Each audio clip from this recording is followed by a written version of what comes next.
Olá, bom dia, tudo bem? Sejam bem-vindos a mais um Cafezinho das 10, aqueles minutinhos semanais que a gente tira para conversar com os nossos colegas da área de recursos humanos sobre os principais assuntos e também sobre a carreira e a experiência deles. Nesse programa, eu vou falar com a Thaís Avalone sobre os desafios do RH no mercado de varejo esportivo.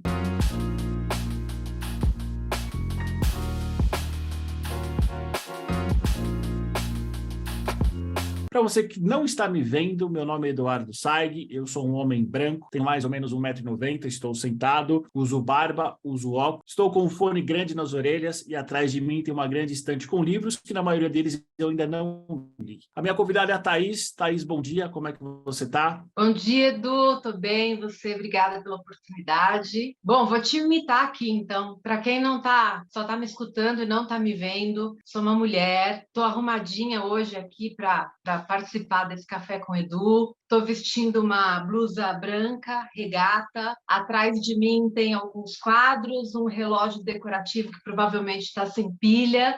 Estou vestindo um colar aqui da Árvore da Vida, que é meu grande amuleto, um símbolo no qual eu acredito muito. Tenho um cabelo moreno, pele branca e mais ou menos 1,64 m, baixinha, mas também estou sentada, Edu. Ótimo, Thaís, já deu para ter uma ideia de como é você fisicamente. Thaís, agora para a gente entender um pouco da tua carreira. Quem é Thaís Avalone no mercado de recursos humanos? Bom, eu tenho experiência de alguns anos no mercado de recursos humanos.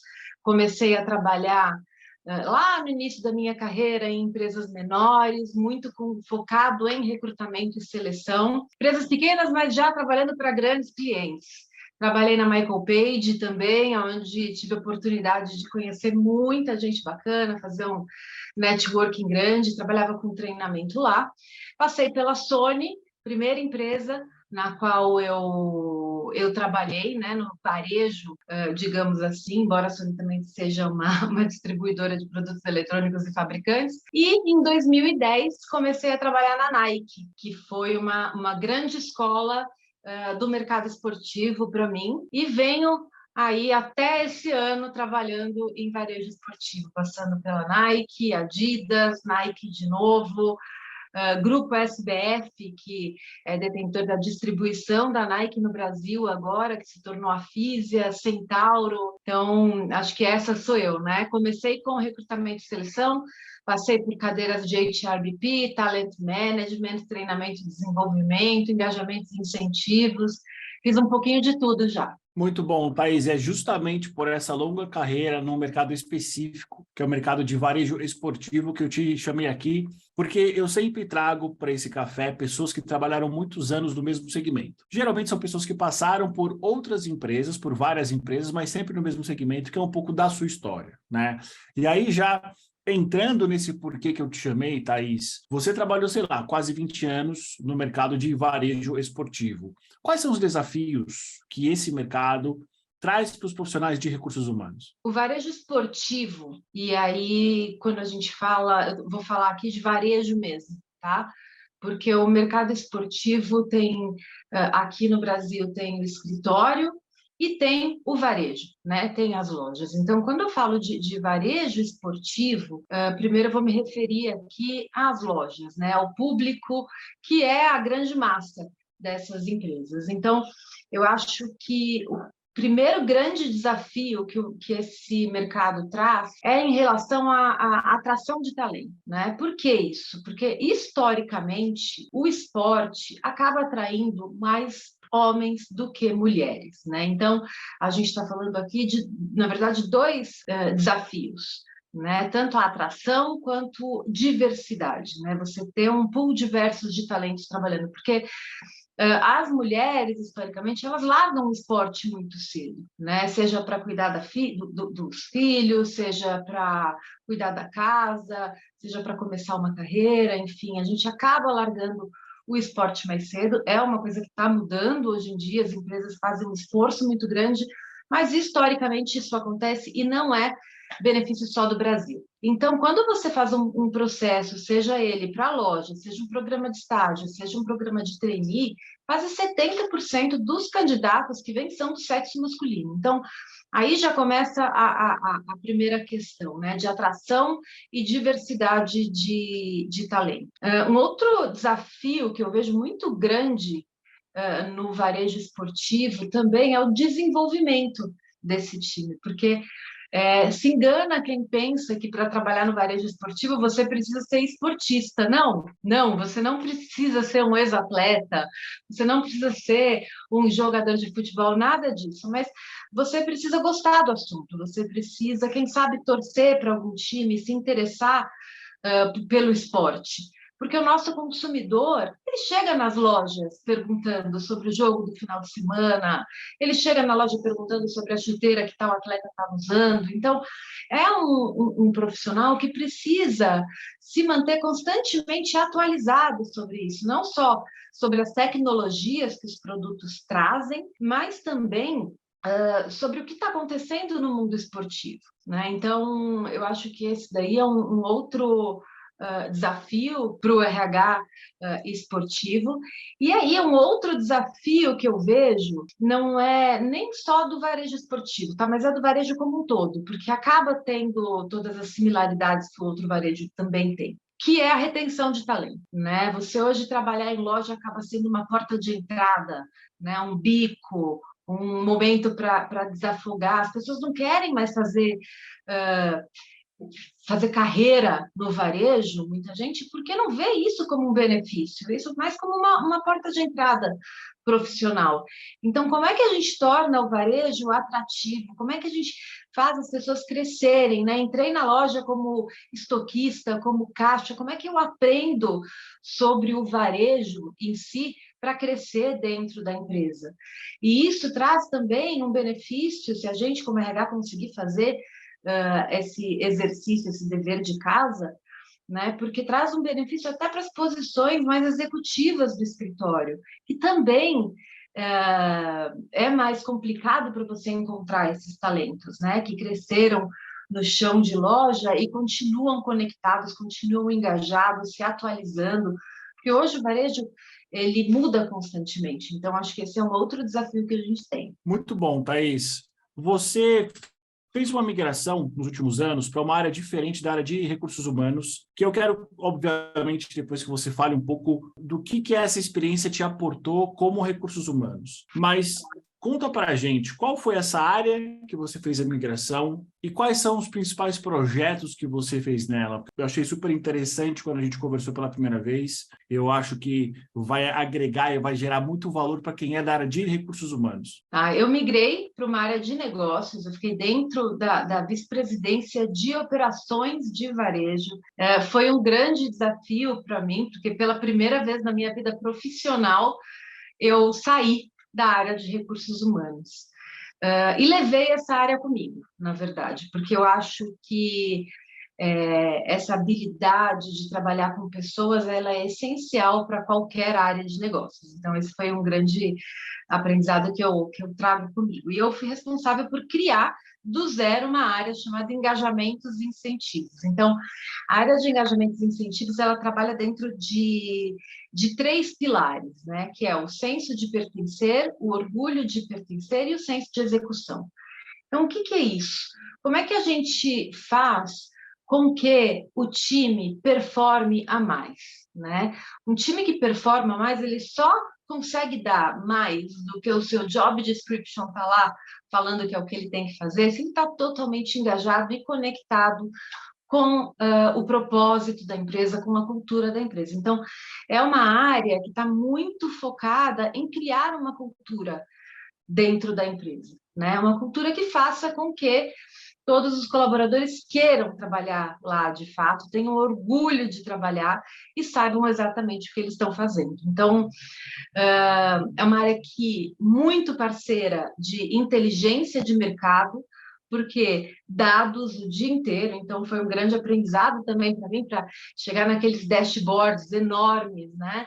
E analisar como é que a empresa está performando como é que cada regional, né? O Brasil é muito grande, então como é que cada regional está performando, quais são os dados que a gente precisa aprofundar, dentro desses dados, quais são as soluções de engajamento que a gente traz. Então, não era uma área que mexe na remuneração, que altera alguma remuneração financeira, né, dos colaboradores, mas que sim atua muito fortemente numa remuneração emocional, né, que cria esse elo, que cria essa conexão entre o colaborador e a empresa. Então, a gente criou vários programas, eram competições saudáveis, né? São competições saudáveis entre os colaboradores para, no final das contas, realmente atingir a meta da empresa, né? É uma área muito ligada aí ao desempenho. Então, como é que a gente faz? Coloca aquela cerejinha no bolo, né? Para que tenha aquele algo a mais. Thaís, e qual foi o seu principal projeto nessa área? Nessa área, eu acho que o principal projeto, o principal legado que ficou foi a forma como a gente se comunicava com o time de loja, né? Então, nós criamos um portal dentro de um site da empresa, onde a gente contava histórias dos colaboradores, porque muitas vezes a gente visita a loja, visita o varejo, tem histórias incríveis, né? E como é que a gente faz com que isso seja ouvido, com que isso seja compartilhado com todo mundo? Como é que a gente faz com que também, do outro lado, né, o que acontece no escritório, no headquarter, seja cascateado para todo o time? Então, eu acho que esse foi o principal projeto que aconteceu dentro de pilares de esporte, de diversidade e inclusão, de atualizações, até de celebridade. Então, quem são as pessoas das lojas que tocam algum instrumento, enfim, o que está acontecendo lá que está fazendo a diferença. E por que isso foi um grande projeto? Porque foi tão absorvido pelo time, o time era tão carente para receber essas informações e também para contar tudo o que acontecia nas lojas deles, nas vidas dele, que criou-se vários outros mini sites dentro desse, né, que colavam. Então, eu costumava falar que a área de engajamento, ela é como se fosse quando você vai no médico, quando você vai no pronto-socorro, e a enfermeira coloca o acesso, né, na veia, e aí qualquer outro remédio pode entrar. Então, a área de engajamento, ela é esse acesso, né? É o que cria essa conexão para que a empresa toda pode usar esse canal de comunicação, esse canal que já tem essa conexão com o time de loja. Excelente, Thaís. E o que essa sua experiência aportou de valor no seu perfil como profissional de RH? Eu acho que o profissional de RH, aliás, não só de RH, mas qualquer profissional que trabalha para uma empresa, tá? Mas aqui a gente vai falar do profissional de RH. Ele tem que ser, de fato, um parceiro de negócio, independente se ele atua como business partner ou não. Ou seja, eu tenho que visitar a ponta, eu tenho que saber o que está acontecendo. Não adianta eu criar produtos para um público que está pulverizado no Brasil, trabalhando para a minha marca, se eu não os conheço, se eu não conheço a realidade deles. Então, a gente tem sim que sair do escritório, tem que visitar o varejo ou a fábrica, depende do que você trabalha, mas a gente tem que ir lá e tem que perguntar, né? O que está acontecendo aqui? Qual que é a tua realidade? Me conta como é que um produto X está sendo recebido, porque se o RH fica dependente só de uma pesquisa de clima anual, o varejo tem uma rotatividade muito grande. Quando você termina de analisar os indicadores para partir para o plano de ação, aquele público já não é mais o mesmo. E é aquele público que respondeu à pesquisa, então a pesquisa é uma fotografia, então todo mundo precisa estar lá, né? Seja uma área de engenharia, seja uma área de recursos humanos, a área comercial, precisa estar lá visitando as lojas. E outra coisa que faz muita diferença é o RH ter dados, né? Hoje, o que não se mede não se gerencia. Então, como é que eu consigo ter esses dados? Então, dados demográficos é super importante para a gente conseguir olhar como é que está a diversidade e inclusão. Dados de absenteísmo, eles trazem uma questão muito forte para você entender como é que está a saúde do seu público, se tem alguma questão de segurança que você precisa trabalhar, dados que a gente fala tanto, né, de desempenho, eles nos ajudam a entender se tem algum treinamento, algum gap que precisa ser colocado em determinada região. Então, a gente conseguir brincar com esses dados é fundamental. Então, o RH ele precisa realmente manter essa base de dados e ter uma base de dados emocionais, de desempenho, dados financeiros, que a gente consiga cruzar todas as informações. Geralmente, cada informação está em um canto e a gente não cruza para ter isso. Então, e eu acho que esse foi um grande diferencial de estar dentro de uma área de operações, né? Ter acesso a esse outro tipo de informação e não só os dados que a gente, como RH, está acostumado. Tem que cruzar essas informações para ter uma boa análise e aí sim partir para a ação. Excelente, Thaís. E como você enxerga que vai ser o futuro do RH no mercado de varejo? Edu, eu acho que essa última pergunta resume bastante a conversa que a gente teve até aqui, né? O RH, no futuro do RH do varejo esportivo ou do varejo como um todo, o RH ele precisa encontrar formas de atrair e reter os talentos, precisa diminuir esse turnover que existe no varejo. Então, como é que faz isso? Com dados. Estar presente, né, e ter dados. Eu acho que isso é o que vai trazer realmente o futuro para o RH do varejo. Excelente, Thaís. Uma curiosidade, você consegue trazer para a gente algumas ações de como o RH pode, de fato, reter esses talentos? Alguma coisa que você já fez? Alguma coisa que talvez fuja do comum? Olha, no varejo as pessoas costumam mudar, né, de emprego por um valor financeiro muito pequeno até, né? Você sai de uma loja e vai para a loja do lado porque ela te ofereceu um valor a mais. E eu acho que quando você cria uma conexão do funcionário, né, do colaborador com a marca com a qual ele está trabalhando, ele deixa de fazer isso. Quando ele vê perspectiva, né, quando ele quer fazer a mudança, quando ele tem uma liderança que traz, que demonstra para ele que é possível ele crescer lá dentro, né? Ele acaba não trocando 6 por meia dúzia. Eu, graças a Deus, tive a oportunidade de trabalhar em empresas que levam isso muito a sério. Então, eu já vi inúmeras vezes um colaborador sair e ir para a loja, para a marca do lado, e depois querer voltar porque a liderança não era preparada, porque não era uma liderança acolhedora. Produto na prateleira é o mesmo. Você pode ir na loja X, na loja Y, está lá o produto, é o mesmo. O que faz a diferença é quem está te atendendo. E quem está te atendendo tem que estar feliz no trabalho, tem que estar engajado no trabalho. Colaborador feliz é igual cliente satisfeito. Não tem, é uma fórmula de engajamento muito simples. E como é que a gente faz isso? Treinando, compartilhando informações sobre a empresa, compartilhando sucessos, celebrando as conquistas. Então, acho que é preparar a liderança para compartilhar informações. Hoje o consumidor ele escolhe, ele vai na internet, ele escolhe o que, aonde, como ele quer comprar. Então o time de loja estando preparado para esse consumidor, o time de loja é o espelho do consumidor. Então time engajado, consumidor engajado, todo mundo feliz. Eu acho que essa é o grande diferencial. Excelente, Thaís. Muito obrigada pelo seu tempo, por você ter compartilhado com a gente um pouco da tua experiência de mais de 20 anos no mercado de varejo esportivo. Você quer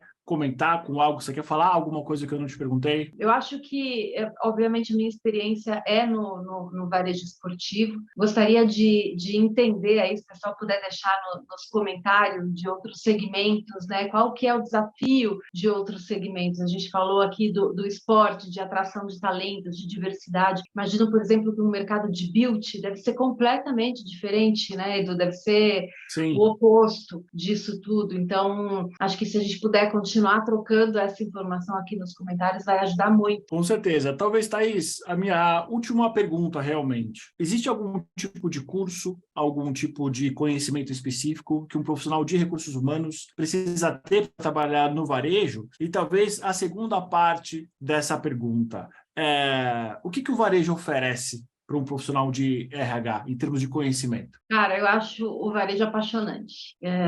O varejo, ele muda constantemente. É um mar de oportunidades no varejo, porque você consegue medir as tuas ações no dia seguinte, né? Você muda um ponteiro aqui nos teus produtos e na ponta lá na loja você já vê, é um termômetro ligado o tempo todo. Então, eu acho que para trabalhar com varejo, você precisa ter uma conexão com essa energia. Você não pode, aprendi com um grande líder que eu tive, que você não pode se apegar também pelo que você faz, porque isso pode mudar a qualquer momento. O varejo, ele é um transatlântico que dá um cavalinho de pau e muda o direcionamento no dia seguinte. E a gente, como profissional, tem que estar ligado nisso, né? E tem que ser o porta-voz dessa mudança. Então, eu acho que quem quer trabalhar com varejo tem que ter um perfil dinâmico para entender esses momentos, né? Tem que, lógico, a gente sempre fala, né? RH gostar de pessoas, não, mas tem que gostar de números, porque varejo são números. Você tem que entender das métricas do varejo, você tem que falar a mesma língua. Então, tem que ter esse lado também analítico bem acurado para conseguir ler o resultado do que você está se propondo a fazer. Então, eu acho que esse é o perfil do profissional de RH de varejo. E precisa ter algum curso específico ou só muita vontade? Eu sou o tipo de pessoa que eu acho que curso específico, se você quer uma carreira extremamente específica que precisa daquele curso. Então, se você quer ser um engenheiro, você quer construir um prédio, aí você precisa de um curso específico. Você quer ser um médico, aí você precisa. Porque skills a gente aprende. Então, eu não vejo necessidade de um curso específico. Nunca achei que o RH precisa, você precisa ser psicólogo para trabalhar no RH. Não, eu já vi engenheiros que trabalham no RH e que são magníficos. Então, não acho que tem necessidade de um curso específico, não. Tem a necessidade de aprender, né? De estar em constante evolução, se atualizar constantemente, tem que ter uma aptidão para ler as pessoas e gostar disso. Então, curso específico não vejo necessidade, não. Mas essa é a minha opinião, né? Thaís aqui falando. Tá? Eu acho que tudo a gente aprende. Excelente, Thaís. Mais uma vez, muito obrigada pelo seu tempo, muito obrigado por você ter compartilhado um pouco da tua visão, um pouco da tua experiência com a gente.